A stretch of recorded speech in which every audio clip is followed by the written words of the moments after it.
2025 itu mungkin akan terjadi menghilangkan umat manusia dengan penyakit yang dibuat. Itu 2025. Kenapa gua tahu? Karena waktu gua keluar dari satanik itu, sebelum gua keluar, kita itu sempat melakukan meeting bersama. Itu meeting seluruh induk satanik di dunia. Jadi gua terisak di situ karena gua kan orang kedua untuk benua Asia. Gua bukan cuma chapter Tanah Abang gitu, gua bukan chapter Citayam. Gua megang chapter Asia. Chapter Asia yang gua pegang bukan cuma dunianya, bukan cuma buminya, tapi teritorinya. Kan itu sistemnya. Ini gue ngomong pertama di konten karena gue punya waktu banyak. Kalau yang lain kan cuma setengah jam. Tapi kalau masih gini, jadi kita itu di satanik itu, di saat gue gabung pertama, ini gue lucunya tuh begini.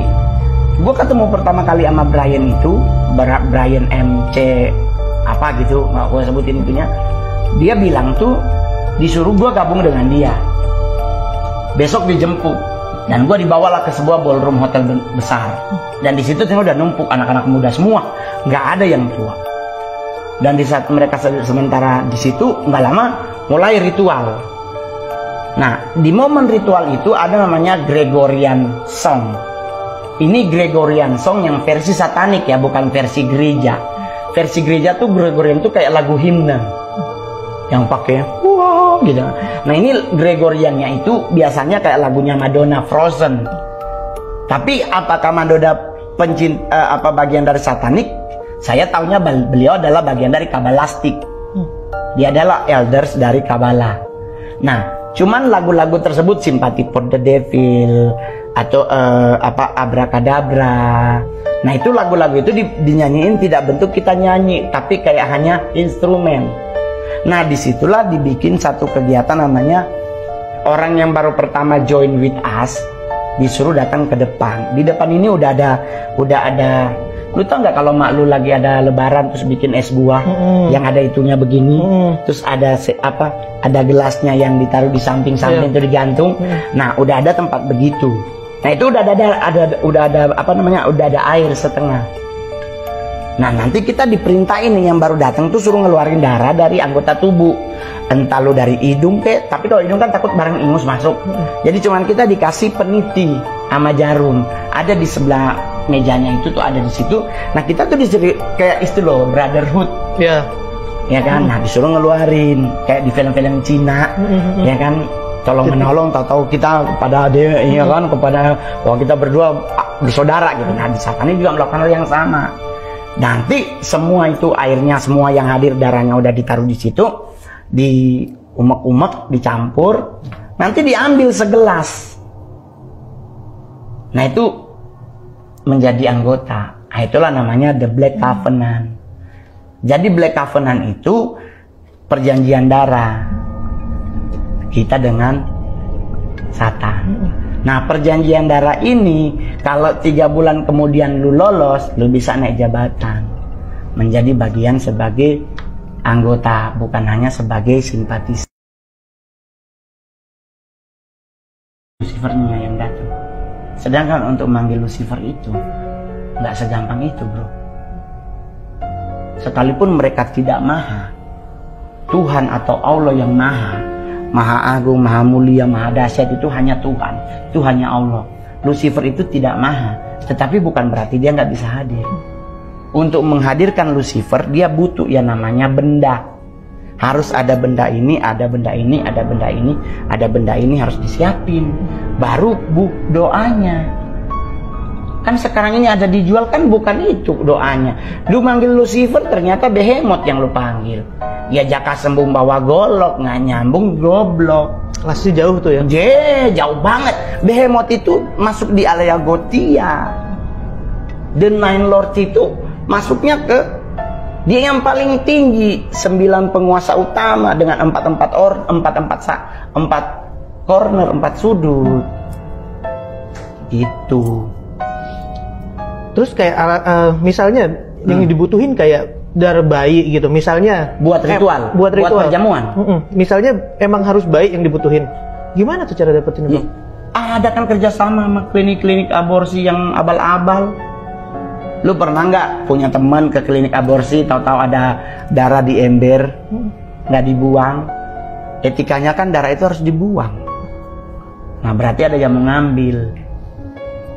Nah darah itu kan seember dicampur sama air suci, seember udah bisa diminum 1000 orang lebih. Lagian juga kan takarannya nggak kayak gelas warteg. Sedikit-sedikit ya. Kalau anak selatan bilang sloki. Sesloki bro. Kayak lu minum bukan Jack Daniel tapi kayak whiskey only. Terus di ujungnya pakai garam. Minum langsung padahal kan coba kalau pakai gula. Enak masuknya. Tambahin martel cola. Maksudnya gini, tidak selamanya darah bayi. Biasanya hanya ritual-ritual yang besar memang harus menggunakan darah bayi. Tapi yang paling luar biasanya bukan cuma darahnya, kan sama organ tubuhnya juga harus dibeset. Nah itu dia di ritual-ritual besar tuh kayak kan banyak yang nanya. Jadi Bang Mongol pernah makan organ tubuh? Ya gue jujur di hadapan Tuhan gue sering makan organ tubuh bayi. Karena gue leadership bro, gue LC, gue pimpinan. Terus gue harus jadi contoh buat orang lain.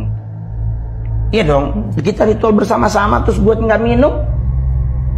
Nggak mungkin. Nggak obey namanya, nggak taat. Ya udah, gue lakuin gitu. Itu di saat Bang Mongol ini masih ada di posisi itu. Ritual-ritualnya itu masih di Indonesia kah atau? Indonesia iya. Kita kalau meeting aja kadang-kadang kita pakai sistem astral projection. Jadi kita ngelingkarin bikin buletan, terus bikin buletan, baru kita tulis. Kan gue jago, maksudnya tulis itu. Jadi kita out, letak. Jadi kita dalam lingkaran itu kita akan tetap aman, nggak akan ada spirit lain, nggak ada roh lain untuk datang masuk ke diri lu.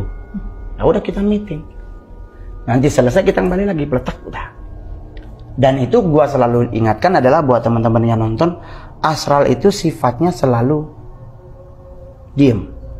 Nggak ada astral yang ngobrol.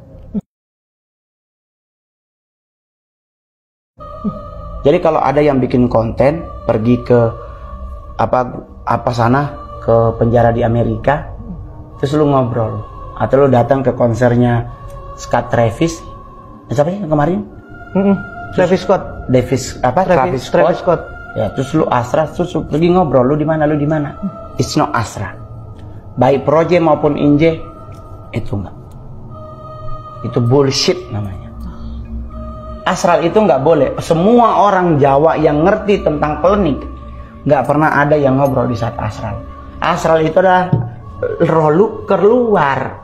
Berarti lu tuh kayak nggak ngaceng gitu loh, mati. Nah sekarang lu ngobrol, astral apanya yang pergi? Berarti yang terjadi bukan astral, your mind yang pergi. Your mind pergi itu 100% kebohongan. Itu namanya hallucination. Kalau anak Jakarta bilang lu halu. Jadi gue pingin bukan gue mau menyerang konten, enggak, maksudnya gini, jangan bodohi orang dengan konten yang akhirnya membuat orang jadi kacau dunia persilatannya. Rule-nya harus berjalan sempurna. Astral itu hanya ada dua, proje dan inje. Lu yang pergi atau lu dibawa Tuhan. Nabi Muhammad itu astral projection. Di saat dia dibawa oleh Allah ke surga, dikembalikan lagi, nggak ada Nabi Muhammad ngobrol di bumi dalam Isra Mi'raj. Iya, itulah kenapa ada Al-Aqsa, karena situ bekas kakinya. Nggak ada Abu Bakar, mereka ngejagain biar ini nggak kemana-mana, nggak diganggu oleh siapapun. Nah sekarang kok astral lu pergi kemana-mana terus lu ngobrol, oh kita udah nyampe di Amerika, ini mata lu soak. Nggak boleh begitu. Maksudnya gini, jangan ngebodohin gitu loh. Kepinteran your mind jangan dibuat seolah-olah itu adalah sebuah kebenaran. Boleh. Jadi di saat gua di satanik, kita pelajari the nine lord. Siapa Lucifer, siapa Belial, siapa Asmo, siapa Levi, siapa Baal, siapa Berit, siapa Ta'asta, siapa Belzebub. Pelajari baru siapa titik sentral. Titik sentral ini kenapa Lucifer dengan setan berbeda. Nah itu nanti masuk ke ranah agama. Di Kristen Lucifer itu adalah serafim, ordo penyanyi. Otomatis siapa Satan? Dia ada archangel, seleting sama siapa? Mikael. Begitu. Kenapa? Karena dia ini adalah penguasa. Ini hanya orang altar. Jadi kalau Lucifer dianggap sebagai orang yang sama dengan Satan, you're so stupid. Karena di Alkitab juga terang-terangan, bro. Ayub 2 ayat 2, Allah sedang duduk di taktanya, lewatlah iblis. Dipanggil sama bos besar, sini lu. Dari mana lu? Iblisnya ngomong, gua baru habis keliling bumi. Lucifer nggak boleh ninggalin takhta. Dia harus ada di situ. Nah ini nggak mungkin Lucifer. Matius 4:1-11. Yesus dicobai di padang gurun. Nggak mungkin Lucifer datang ngambil Yesus dipindahin ke padang gurun dari hubungan bait Allah. No, jadi maksudnya ini perbedaan itu perbedaan yang sama juga dengan Muslim. Kan ada beda, ada Israfil beda. Israfil beda dengan Mungkar, beda dengan dia ada 9, beda petugas, beda siapa yang niupin, siapa yang backup, tugasnya masing-masing. Siapa yang nunggu di depan jalan. Malaikat maut itu selalu nunggu depan jalan. Nggak pernah malaikat maut itu ada di belakang, karena malaikat maut tidak membokong, tetapi dia menunggu. Oleh sebab itu kenapa kita hidupnya harus lurus? Karena ada dia di sana nunggu nih. Lu meleng dikit, kelar hidup lu, dicaplok. Oleh sebab itu kalau lu lagi jalan nunduklah. Kenapa kita nggak boleh menghadap begini? Karena itu orang sombong. Orang sombong cek malaikat maut ujungnya tak habis. Tapi kalau lu jalannya nunduk, lu bisa puter balik. Selamat, gak jadi mati, kan lu menghindar. Jadi kayak begitu. Nah di dunia satanik juga berlaku hal sama. Teritorinya diurus. Gua kalau sananya gua sebagai leadership committee, gua megang area teritori, gua megang area demonik, gua megang atas bawah dengan hierarki pemerintah, penguasa, roja evil spirit di atas. Baru atasnya paling atas sudah satanik. Baru gua harus ngembat ke bawah. Malaikat jurang maut hanya 1 level, tapi dia tingkatannya ada 7. Lu yang berdosa, yang dosa seks ada di lantai berapa? Penyisaannya ini lantai berapa? Bosnya siapa namanya? Itu namanya kan Apollyon atau Abaddon, sebagai malaikat jurang maut.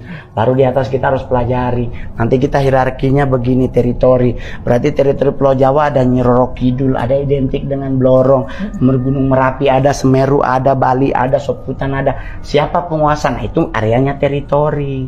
Di atas teritori itu baru namanya udah pemerintah. Pemerintah berarti otomatis kingdomnya ada ke atas. Induknya tetap paling atas, 9 itu. Tapi kayak misalnya Bebek Gombel. Ya, yang seperti teritori. Lagian lu takut. Indonesia itu negara besar, tetapi setannya cacat. Setannya cacat. Cacat, difabel setan Indonesia. Suster ngesot. Ya kan? Pocong lompat-lompat. Bebek Gombel bolong. Kuntilanak nangkring. Tapi kayak masa kecil kurang bahagia. Itu kan buat orang yang emang sudah terbiasa nih bang. Ya itu sekarang gue tanya, lu takut sama pocong? Apa yang ditakutin orang tangannya diikat? Kan dia nggak ada tanduk. Iya betul. Nah terus ngapa lu takut? Karena gue nggak pernah yang lu takut apa siapa? Suster ngesot. Tadi aja ngesot, lu jalan cepet dia nggak bisa lewat, nggak bisa nyerang. Ini saya ngesot nih. Rumah sakit Koja Tanjung Priuk, mau nakutin orang jalan Warakas, dia nyebrang. Nggak mungkin nyebrang, kan kontainer lalu lalang. Nah tapi ini buat orang awam ya. Buat orang awam kan di saat ada sosok-sosok seperti mereka, badan ini kan merinding dan lain-lain. Kayak gitu masalahnya. Itu kan wajar lah. Namanya kan ada eksistensi seseorang yang berbeda dari dunia kita mempengaruhi kita. Otomatis kan ya bulu kuduk ngaceng. Sorry, ngaceng itu bukan bahasa porno loh bro. Ngaceng itu bahasa berdiri, itu bahasa gaul. Karena bahasa Inggrisnya stand up, Indonesianya berdiri, gaulnya ngaceng. Jadi kalau stand up komedi dipakai bahasa gaul, jadi ngaceng komedi gitu loh. Jadi jangan selalu identik dengan bokep-bokepan lu, enggak, itu ngaceng. Pasti berdiri. Itu wajar karena ada alur dimensi lain behind lu, beside lu. Cuman pikiran orang